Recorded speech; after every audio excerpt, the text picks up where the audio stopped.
உலகின் தொன்மையான 7 அதிசயங்கள்ல ஒண்ணு பிரமிட்.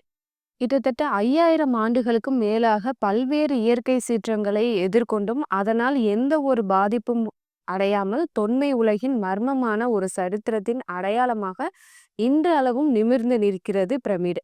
இந்த பிரமிடுகளை உருவாக்கியது யார்? என்ன காரணத்திற்காக இவற்றை உருவாக்கினார்கள்? இந்த புதிரான கட்டிட அமைப்பின் ஒளிந்திருக்கும் ரகசியம் என்ன என்பது பற்றி விஞ்ஞானிகளுக்கிடையே பல்வேறு கருத்து வேறுபாடுகள் இருக்குது. வரலாற்று ஆய்வாளர்கள் ஒன்றை கூற, விஞ்ஞானிகள் அதற்கு எதிராக ஒன்றை கூற என்று காலம் காலமாக தொடர்ந்துட்டு தான் இருக்கு. பிரமிடு என்றால் பலரும் சொல்வது என்னன்னா, அது எகிப்தில இருக்கிற ஒரு கட்டிடம். அதுல அந்த காலத்துல இறந்த மன்னர் போன்றவர்களின் சடலத்தை பாதுகாப்பா வச்சிருக்கிறாங்க.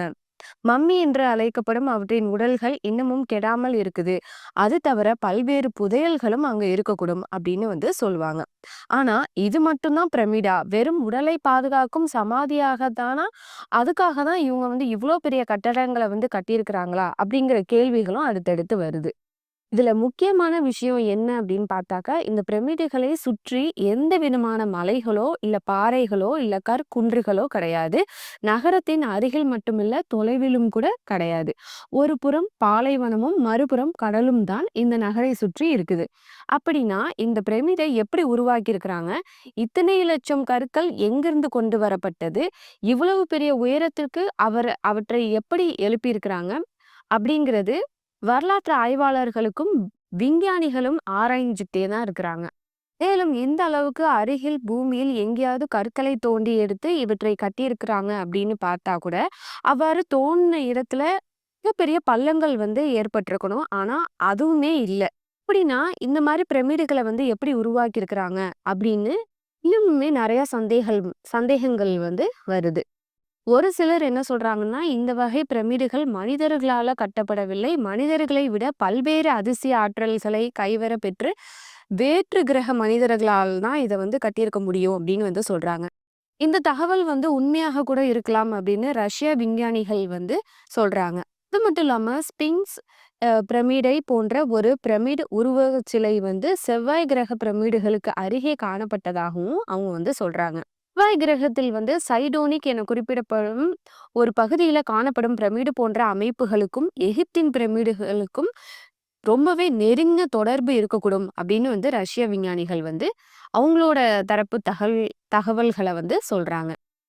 எகிப்தில் உள்ள பிரமிடுகள் தான் மிகவும் புகழ் பெற்றதா இருக்குது. பாறைகளால கட்டப்பட்ட இவற்றில் சில உலகின் மிகப்பெரிய கட்டடங்களில் ஒன்றாக அமையுது. பெரும்பாலான பிரமிடுகளின் மேற்பரப்புகள் வெள்ளை நிற சுண்ணாம்பு கற்களால மிகவும் எதிரொலிக்குமாறு தீட்டவும் பட்டிருக்கு. இதனால தொலைவில் இருந்து பார்க்கப்படும் போது மிகவும் பளபளப்புடனும் காணப்படுது. முகட்டுகள் அல்லது சிகரம் மட்டும் கருங்கல் அல்லது எரிமலை பாறைகளாலும் ஆயிருக்கு. தங்கம் வெள்ளி அல்லது தங்கம் வெள்ளியின் கலப்பு உலோகத்தினால் கூட இது பூசவும் பட்டிருக்கு. கிமு 2700க்கு பிறகு கட்ட துவங்கிய எகிப்தியர்கள் கிமு 1700 வரைக்குமே இந்த பிரமிடுகளை கட்டியிருக்கிறாங்க. 3ஆம் வம்ச காலத்தில் யோசர் மன்னர் காலத்துல 6 மஸ்தபாக்களை ஒன்றின் மேல் ஒன்றாக அடுக்கி முதல் பிரமிடு ஒன்றை கட்டியிருக்கிறாங்க. எகிப்தோட பெரிய பிரமிடுகள் கிசா என்ற இடத்தில் இருக்குது. பெரும்பாலான பிரமிடுகள் நைல் நதியோட அந்த மேற்கு புறத்துல தான் கட்டவும் பட்டிருக்கு. 2008ஆம் ஆண்டின்படி இதுவரைக்குமே 135 பிரமிடுகள் எகிப்துல கண்டறிஞ்சிருக்கிறாங்க. எகிப்தின் மிகப்பெரிய பிரம்மாண்டமான கிசாவின் பெரிய பிரமிடின் அடித்தளம் 52,600 சதுர மீட்டர்கள். இது பண்டைய உலக அதிசயங்கள்ல ஒன்றா இருக்குது. முகட்டில் பதித்திருந்த சுண்ணாம்பு கற்களும் கடற் சங்குகளும் காலப்போக்கில் இருந்துருச்சு அப்படின்னு சொல்றாங்க. இல்லைன்னா திருடப்பட்டிருக்கவும் செஞ்சிருக்கலாம் அப்படின்னு சொல்றாங்க. திருடப்பட்ட அந்த சுண்ணாம்பு கற்களும் அந்த கடற் சங்குகளையும் வச்சுதான் கேரோவில் கட்டடங்களுக்கு பயன்படுத்தி இருக்கிறாங்க அப்படின்னு சொல்றாங்க. பெரும்பாலான பிரமிடுகள் கேரோவுக்கு பக்கத்துல தான் இருக்குது. பிரமிடுகள்ல மிகப்பெரிய பிரம்மாண்டமான கிசா பிரமிடு 23 லட்சம் கற்களால கட்டவும் பட்டிருக்கு. ஒவ்வொரு கல்லும் 2 முதல் 9 டன் வரை எடை கொண்டதா இருக்குது. இந்த கற்களை எல்லாம் எங்கிருந்து எப்படி இழுத்துட்டு வந்தாங்க, அது மட்டும் இல்லாம ஒன்றன் மீது ஒன்றாக எப்படி ஏற்றுனாங்க என்பது இது எல்லாமே ஒரு மர்மமான விஷயங்களாவே இருக்குது. 500 அடி உயரம் கொண்ட இந்த பிரமிடுகள் 2.5 டன் எடையுள்ள தனி சுண்ணாம்பு பாறை கற்களால எழுப்பவும் பட்டிருக்கு. இவ்வளவு எடை கொண்ட கற்கள 500 அடி உயரத்திற்கு கொண்டு சென்றது ரொம்பவே விந்தையான ஒரு விஷயம் அப்படின்னு வரலாற்று நிபுணர்கள் ஆராய்ஞ்சுக்கிட்டே இருக்கிறாங்க. சுண்ணாம்பு கற்களோட மேல் அடுக்குகள்ல நன்றாக பாலிஷ் செய்யப்பட்டு, பளிங்கு சுண்ணாம்பு கற்களால வெளிப்புறம் பதிக்கவும் பட்டிருக்கு. 23,00,000 சுண்ணாம்பு கற்கள் எவ்வாறு அவ்வளவு உயரத்திற்கு கொண்டு செல்லப்பட்டு பணிகள் இது பணிகள் எல்லாம் எப்படி முடிச்சிருக்கிறாங்க அப்படின்னு நினைக்கிறாங்க. இது மட்டும் இல்லாம அது ஒரு பாலைவன பரப்புல தானே இது அமைஞ்சிருக்கு. இது எப்படி சாத்தியம் அப்படின்னும் சொல்றாங்க. இது மட்டும் இல்லாம அந்த புறக்கற்கள்ல வித்தியாசமான எழுத்துக்களும் பதிக்கவும் பட்டிருக்கு.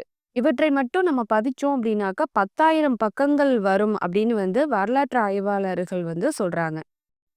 கிசால உள்ள 3 பிரமிடுகளின் பித்தாகரஸ் என்கிற கணித விதிகளின்படி பிரபஞ்சத்தில் உள்ள 3 ஓரின நட்சத்திரங்களை குறிக்கின்ற துல்லிய கோட்பாடின் படியும் இந்த பிரமிடு அமைஞ்சிருக்கு அப்படின்னு சொல்றாங்க.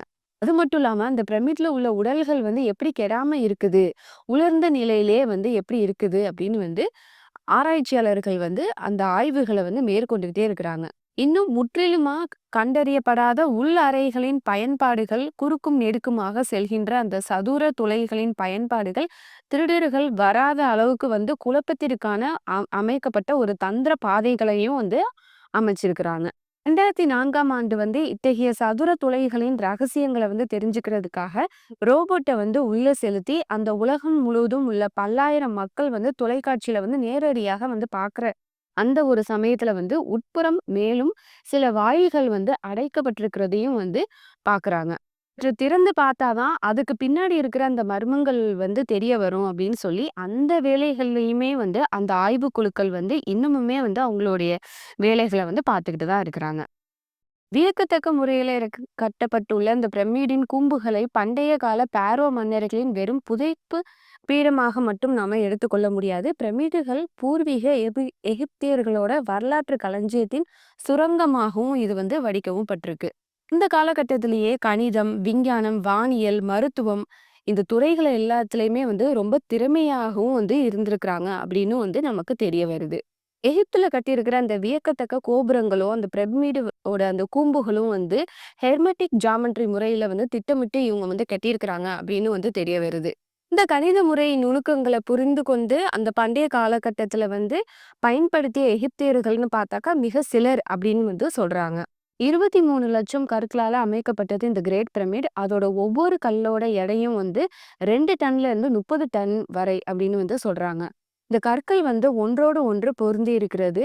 இது 1/2 மில்லிமீட்டர், அதாவது ஒரு இடைவேளை கூட இல்லாம இருக்கிறது அதிசயத்திலையுமே அதிசயம் அப்படின்னு சொல்றாங்க.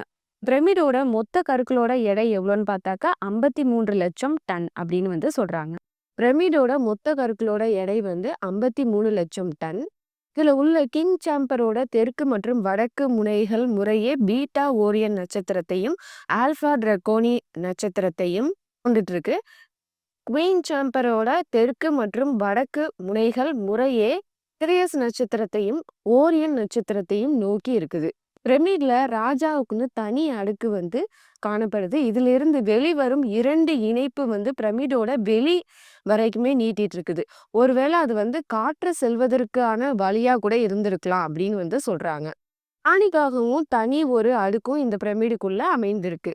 இந்த அடுக்குல 2 சுரங்க பாதைகளும் இணைக்கப்பட்டு இருக்குது.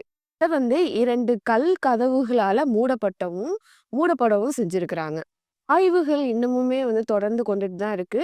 ஆய்வு சரியான கோணத்திலும் ரோபோ பழுதாகாத பட்சத்திலையும் கண்டிப்பா இந்த பிரமிடு எந்த ஆண்டு கட்டப்பட்டது, கற்களோட தன்மை என்ன, எவ்வளவு நாட்கள் இந்த பிரமிடை கட்டுறதுக்கு எத்தனை நாட்கள் பயன்படுத்தி இருக்கிறாங்க அப்படிங்கிற உறுதியான தகவல்கள் நமக்கு கிடைக்கும். பிரமிடோட அமைப்பு ஓரளவுக்கு ரோபோவோட உதவியோட கண்டுபிடிச்சிருக்கிறாங்க.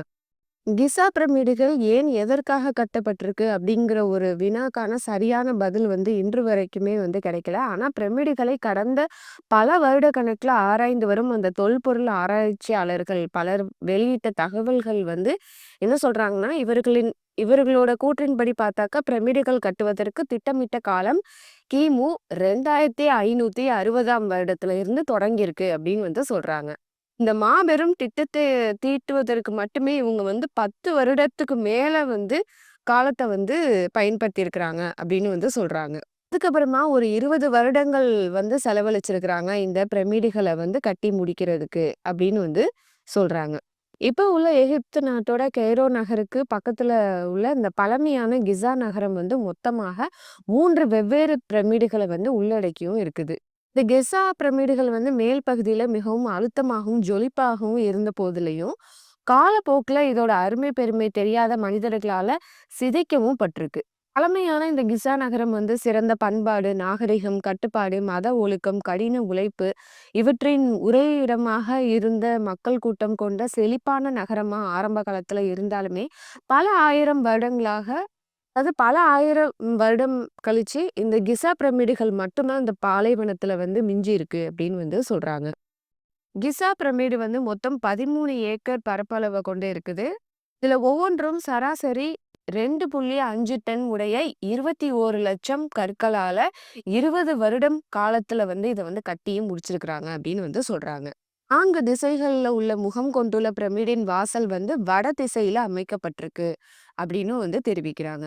பிரமிடோட வாசல்ல இருந்து 324 அடி நீண்ட உள்மனை 3 தளங்களில் உள்ள 3 மண்டபங்களுக்கு செல்லுதாம். இந்த கிசா பிரமிடு நைல் நதி கரையிலும், எகிப்தின் நாட்டோட எல்லையிலுமே இந்த கிசா பிரமிடு அமைஞ்சிருக்குது. கிசா என்பதோட அர்த்தம் அரபு மொழியில எல்லை அப்படின்னு சொல்லாகும். இப்ப மம்மிஃபிகேஷன்னா என்ன அப்படிங்கிறத பார்க்கலாம். இறந்தவர்களோட உடலை தனியாக ஒரு கூடாரத்துக்கு எடுத்துட்டு போய் மரண கட்டில அவங்கள வச்சு பேரிச்சை மதுவாலையும் நைல் நதி நீராலையும் கழுவுவாங்களாம். உடலோட இடது பக்கத்துல அறுத்து உள்ள இருக்கிற பகுதிகளை எல்லாத்தையும் வெளியில எடுத்துருவாங்களாம். நுரையீரல், கல்லீரல், வயிற்று பகுதிகள், குடல் பகுதிகளை எடுக்கப்பட்டு அந்த கல் உப்புல பதப்படுத்தவும் செய்வாங்க. இருதயம் அறிவின் இருப்பிடமாக எகிப்தியர்களால கருதப்பட்ட காரணத்தினால அது உள்ளுக்குள்ளேயே தான் இருக்குமா. ஒரு வளைந்த கம்பியை மூக்கு வழியாக விட்டு உடைத்து மூளையை மட்டும் எடுத்துருவாங்களாம். அப்ப உண்மையிலேயே அறிவு என்பது மூளை தொடர்புடையது இல்லை அப்படின்னு அந்த காலத்துல குறிப்பிட்டிருக்கிறாங்க. உடல் முழுவதும் கல் உப்பால மூடவும் படுமா. 40 நாட்கள் கழித்து உடலை மறுபடியும் நைல் நதி நீரால கழுவி அதன் மீது வாசனை எண்ணெய்களை தடவுவாங்களாம். உடல் இப்போது தன்னுடைய ஈரப்பதத்தை முழுவதுமாக இழந்திருக்கும். அதன் பிறகு மரண கோவில் என்று அழைக்கப்படும் தூசார் கோவிலின் பலிபீடத்துல சில நாட்கள் வச்சிருப்பாங்களாம். இதன் காரணமாக நேரடியாக அந்த சூரிய ஒளிப்படும் இடம் அப்படிங்கிறதுனால பாலைவன அந்த வெயிலின் வெப்பம் காரணமாக உடல்ல ஈரப்பதம் முழுமையாக ஆவியாகி இப்போது காய்ந்த உடல் மாத்திரம் தான் அங்க இருக்கும். இந்த உடல் பகுதிகளை தனித்தனியான ஜாடிகள்ல வச்சு மூடிடுவாங்க. அதை கேனோபிக் ஜார்ஸ் அப்படின்னு சொல்றாங்க. மறுபடியும் உடலை பிசின் தடவிய துணியால இறுக்கமாக சுற்றுவாங்களாம். தலை, கைகள், கால்கள், உடல் பகுதி தனித்தனியாக சுற்றி வைப்பாங்க. கடைசியா பிரமிடுகளோட மைய பகுதியான அரச மரியாதையுடன் எடுத்து சென்று அடக்கம் செய்வாங்க. அரசர் பயன்படுத்திய அனைத்து பொருட்களும் அந்த பிரமிடுக்குள்ளேயே வச்சிருவாங்க. இத அவங்க பயன்படுத்தின அந்த தங்கம், வைர நகைகள், அதோட விலை உயர்ந்த பொருட்களுமே அதுல வச்சிருவாங்க.